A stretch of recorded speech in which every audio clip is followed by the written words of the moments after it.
자, 여러분, 지난 시간에 이어서 요 서류 관련된 얘기를 계속 합시다. 그래서 운송 절차에 맞춰서 서류가 이제 필요하도록 하게 되는데, 지금 어디까지 했어요, 여러분? 그렇죠.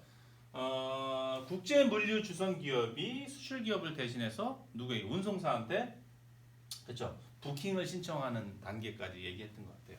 이 부킹이 이루어지면 부킹 노트를 받고 그다음에 어떻게 할까요, 여러분? 국제물류 주선기업이 수출기업한테 전화하겠죠. 당신네 기업에서 요구한 대로 내가 어떤 해운사에 이렇게 부킹을 했습니다. 그래서 거기에 맞춰서 앞으로 화물을 준비해 주시기 바랍니다. 이렇게 하겠죠. 화물이 컨테이너의 포장은 언제 하실 겁니까? 또 묻고 거기에 맞춰서 컨테이너를 넣어 드릴게요. 이렇게 되겠죠. 그죠? 그래서 보면은 그 다음에는 여러분 뭐가 되냐면 그 다음에는 이제 수출 기업에서는 그렇죠 준비를 하겠죠. 컨테이너를 빈 컨테이너를 받아서 화물을 컨테이너에 적입하겠죠. 컨테이너 포장 적입 작업, 그렇죠? 컨테이너 적입 작업을 하게 되죠. 이 컨테이너 적입 작업을 하면 이게 예를 들어서 FCL화가 된 거죠. 이미 FCL이 돼서 이게 어디로 갈까요, 여러분? 항구 CY로 가게 되겠죠. CY. 그죠? CY는 컷오프 타임이 있어요, 여러분. 컷오프. 예를 들어서 컷오프 타임을 두는 이유는 해당 부킹된 선박이 출항해야 되는 일정에 맞추어서 일정에 무리 없이 선적을 하려면 며칠 전에 보통 일반적으로 여러분 이틀이나 3일 전까지 CY에 그 화물이 도착해야 돼요. 그럼 거기 항구 CY에 한 2, 3일 정도 머물러 있다가 예정된 부킹 선박이 접안하게 되면 거기에 적재돼서 이제 출항을 하게 되는 것이죠. 그래서 컨테이너 적입 작업이 이루어지게 되겠죠. 그리고 CY에 입고가 되죠. 그렇죠? 그래서 그 다음에는 어떻게 될까요, 여러분? 그 다음에 이러한 적입 작업과 CY로 이동하는 이런 과정들 속에서 동시에 이제 수출 통관도 이루어지고, 그렇죠? 수출 통관 이루어지면 뭐를 발부받아요, 여러분? 엑스포트 라이센스, 그죠? 수출 면장.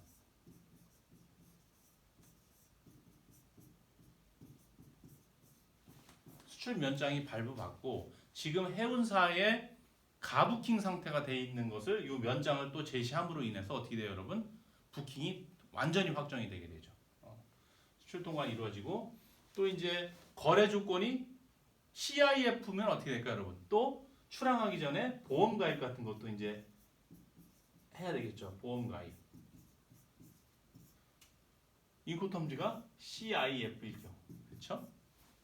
일반적으로 여러분 해상 운송 화물은 CIF 조건으로 많이 해요. 왜냐하면 해상 운송은 운송 기간이 길죠. 길고 바다 위에 그만큼 오래 있다는 얘기니까 해상 운송하는 동안 기후가 어떻게 변할지도 모르고 그죠? 불가항력적인 요인에 의해서 화물이 파손될 확률이 많다고 보는 거죠. 그래서 해상 운송할 때는 보통 화물 적하 보험을 많이 가입하는 경향이 있다. 이렇게 보시면 됩니다. 자, 이렇게 해서 이런 행위가 이루어지고 나서 그 다음에는 뭐예요, 여러분? 이 화물이 CY에 대기하고 있다가 어떻게 돼요, 여러분? 그렇죠? 예정된 선박이 오면은 선박에 온보드 선적되겠죠, 이제. 그죠? 부킹 선박에 선적, 화물이 선적되고 선적. 보통 온보드 된다고 하죠, 온보드. 선적되고서 이제 출항을 하게 되겠죠.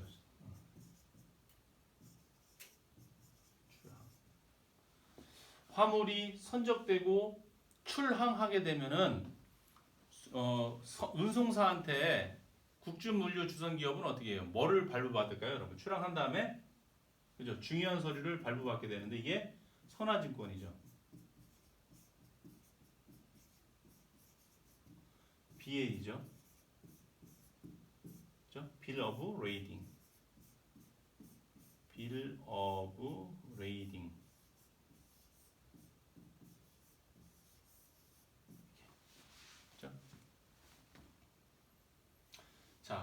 선화증권은 운송사에서 그렇죠? 누구한테? 물류주선 기업 주고, 이 물류주선 기업은 누구에게? 화물의 주인 화주, 수출자, 화주, 수출 화주에게 주게 되죠. 그죠? 그러면 이 수출 화주는 또 누구한테 줄까요, 여러분? 수입 화주한테 주겠지. 수입자. 여기는 수출자. 그렇죠.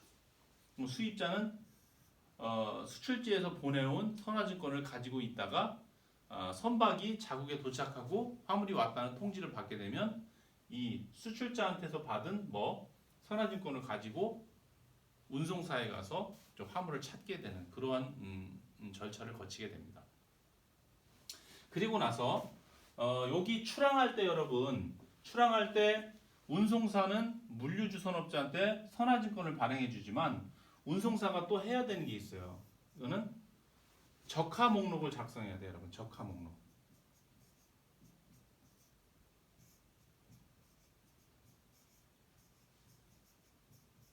뭐를? manifest라고 해요. fest. manifest. 이 적하 목록은 운송사, 그러니까 항공기면 항공기, 선박이면 선박, 자기 선박에 화물이 많이 실렸겠죠. 자기 선박에 실린 화물에 대한 리스트예요, 여러분. 그 리스트를 전부 작성을 해서 누구에게 주냐면 세관에 신고하는 거예요. 내가 어떤 해운사 선박 컨테이너선인데 이번에 우리 선박이 내일 모레 출항을 하게 되는데 지금 선적 작업이 마무리됐고 우리 배에 최종적으로 실린 화물들은 이러한 품목이 이 정도 실렸다. 화주는 누구다. 이 리스트를 만들게 되고 그게 적하 목록이 되는데 그거를 출항하기 전에 세관에 신고하고 출항 승인을 받은 상태에서 떠나게 되는 것이죠. 그렇죠? 그 상태가 되는 거예요. 그럼 이제 배는 부산항을 떠나서 어디로 가죠? 이제 유럽을 향해서 이제 하는 게 되죠.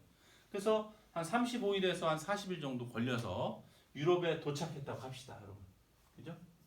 그러면 운송사에서 누구에게? 그죠?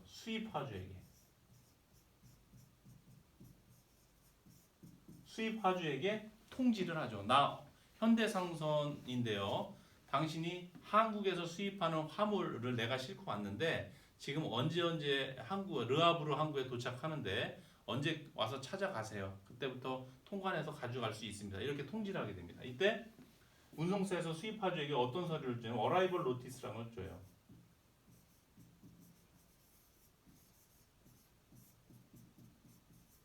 도착 통지서죠, 여러분.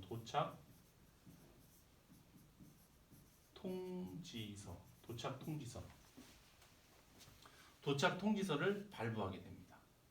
그러면 이 도착 통지를 받고 이 수입자가 그죠? 뭐를 들고 선화증권을 들고 해운사에 와서 선화증권을 제시하고 화물을 찾아가게 되는데 운송사에 와서 이렇게 얘기하겠죠. 내가 통지받은 그 수입 화주예요. 저 화물을 찾아갈 진짜 수입자 맞습니다. 여기 BL 보이시죠? 선화증권 제시할 테니까 화물 찾아가겠습니다. 이렇게 얘기합니다. 그러면 어떻게 될까요, 여러분?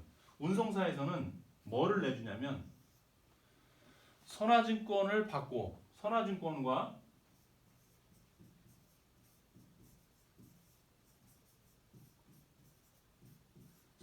BL과 뭐를 교환하게 되냐면 인도지시서라는 서류를 교환하게 돼요. 그러니까 이걸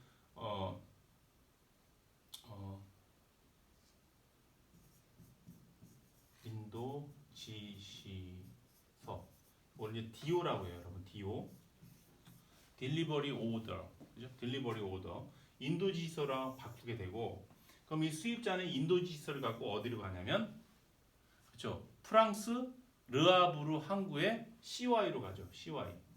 CY로 가서 CY 게이트에서 CY를 관리하는 담당자한테 인도 지시서를 제시해요. 그럼 그 사람이 보면 우리 선사에서 발행한 인도 지시서 맞네요. 여기 그 선사 CY 맞아요. 여기서 이 화물 찾아가세요. 라고 승인을 받게 되고 그다음에 화물을 반출하게 되죠. 화물을 반출. 그래서 어디로 가? 자기가 있는 최종 도착지로 화물이 가게 되는 거예요. 그렇죠? 뭐 이 정도 하면은 이제 수출을 기준으로 해서 교수님이 지난 시간서부터 이렇게 순차적으로 설명을 하게 되죠. 그럼 마지막에는 이제 뭐 어떤 서류가 남아 있게 되냐면 이런 게 있어요, 여러분.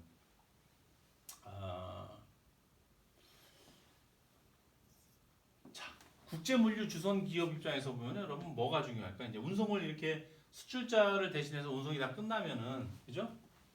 운임 정산을 해야 되잖아요. 운임 정산. 운임 정산서를 이제 만들어서 수출 기업한테 요구를 하겠죠. 지금 CIF 조건의 운송을 내가 당신의 의뢰를 받아서 이렇게 운송사와의 중간에서 중개 역할을 해서 이렇게 운송을 다 잘 처리했습니다. 프랑스 르하브르까지 도착지에서 수입업자에게 잘 인도되었습니다. 이제 운송이 끝났습니다. 거기서 정산서를 제시하게 되는데 이걸 프레이트 인보이스라고 합니다.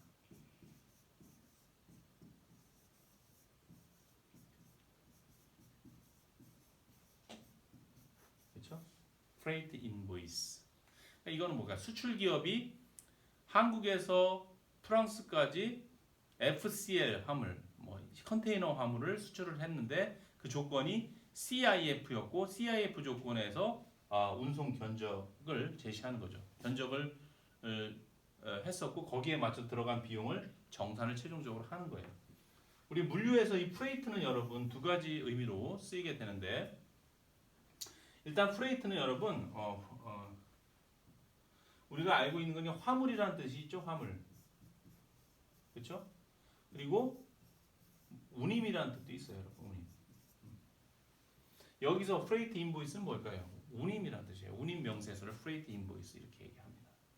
그래서 이렇게 하면은 아까 보면 이 절차에서 수출기업이 물류주선기업한테 운송견적을 의뢰하고 물류주선업은 운송사한테 견적 조사를 해서 다시 그 견적서를 수출기업한테 확정을 받고 그거에 근거해서 부킹 작업을 하죠. 부킹 작업을 했고 그다음에 부킹된 선박에 화물을 싣기 위해서 수출 화물에 대한 컨테이너 작업을 해서 포장을 하고 그와 동시에 수출 통관이 이루어지고 보험도 가입해지고 이렇게 되고 그게 정해진 시간 내에 해당 CY에 화물이 도착한 상태에서 대기하고 있다가 예약된 부킹된 선박이 접안하게 되면 그 선박에 선적해서 출항을 하게 되고 출항한 후에는 어떻게 돼요, 여러분?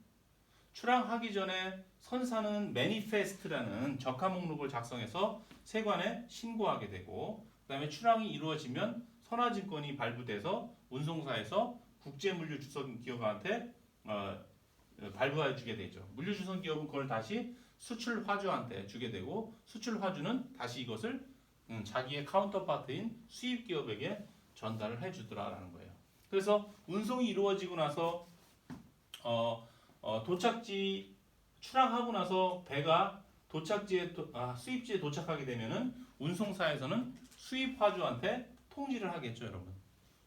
당신 화물이 여기 몇 월 며칠 몇 시에 도착하니까 통관해서 수령할 준비를 하세요. 이렇게 하겠죠. 어라이벌 노티스라는 걸 통지를 하게 되고 도착 통지를 받은 수입화주는 그렇죠. 운송사에 와서 자기의 수출자 거래처라에서 받은 선화증권을 제시하고 인도지시서라는 다른 서류로 교환을 하게 되죠. 이 인도지시서를 갖고 수입자는 그렇죠. 해당 수입지 항구 CY에 가서 자기 화물을 반출할 수 있게 됩니다. 그리고 나서 최종적으로 이 건에 대한 물류 주선을 담당한 물류 주선 기업에서 수출자에게 그렇죠. 운임 정산을 요구하게 되는 그런 형식으로 이루어지게 되어 있습니다. 그래서 이런 식으로 해서 저 운송 절차에 따른 서류를 간략하게 알아봤고 원래 오늘 11주차 2교시에는 선화증권에 대해서 오늘 얘기하는 시간이죠. 그래서 선화증권에 대해서 한번 얘기를 좀 하고 다 못한 부분은 역시 다음 주로 연기해서 이렇게 마무리 짓는 거로 그렇게 해봅시다. 우선 선화증권 얘기할까요? 자, 우리가 선화증권 얘기를 몇 번 했었는데 선화증권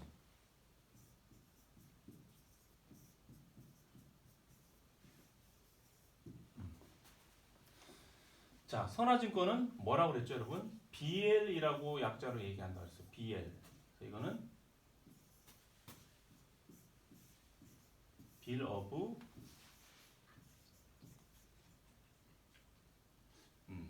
잘못 썼네. Bill of Lading.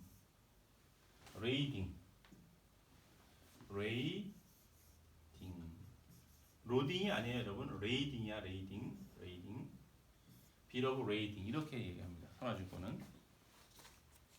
근데 이 선화증권은 일반 서류와 다르다고 그랬죠, 여러분. 그냥 일반 뭐 그냥 문서가 아니에요. 이거는 좀 특수한데, 그래서 어떤 기능을 갖냐면 일반 서류보다 이거는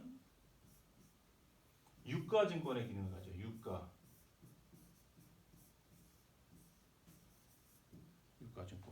유가증권이 뭐죠, 여러분? 가치가 있는 거예요. 우리가 갖고 있는 현금 같은 거 뭐예요, 여러분? 다 유가증권이죠, 유가증권. 그리고 권리증권이에요. 이거를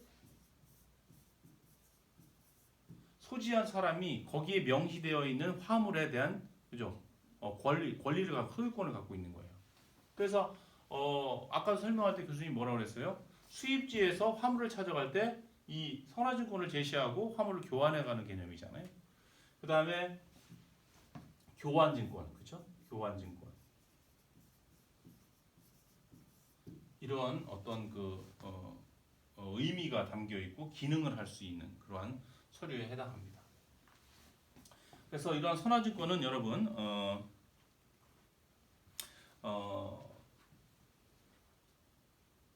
여러 가지 종류가 있을 수 있는데 크게 이제 우리가 오리지널 BL이라는 게 있어요.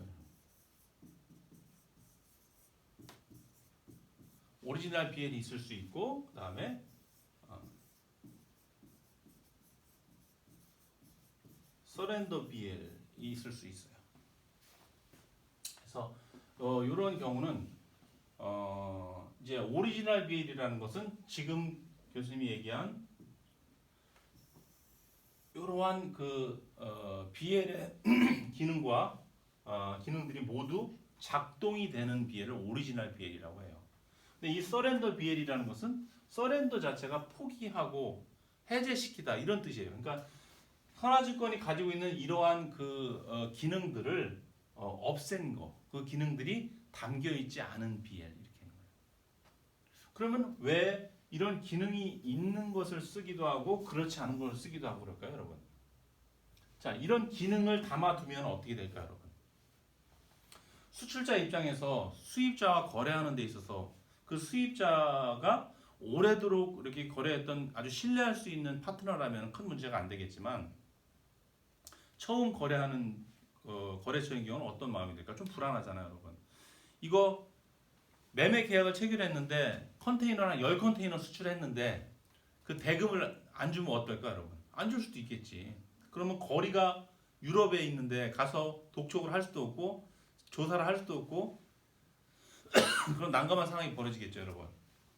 그러니까 이런 경우는 컨테이너 10대를 수입지로 보내고 나서 어떻게 될까, 여러분? 대금 입금을 요구하겠지. 대금 입금을 요구하면 대금이 입금된 완납된 걸 보고서 이 선화증권을 보내주겠지. 만약에 대금을 입금을 안 해서 아직 완결이 안 된 상태면 어떻게 될까, 여러분? 이거를 보내주지 않겠지. 그죠? 보내주지 않은 상태에서 않으면 찾을 수가 없게 되는 거죠. 그리고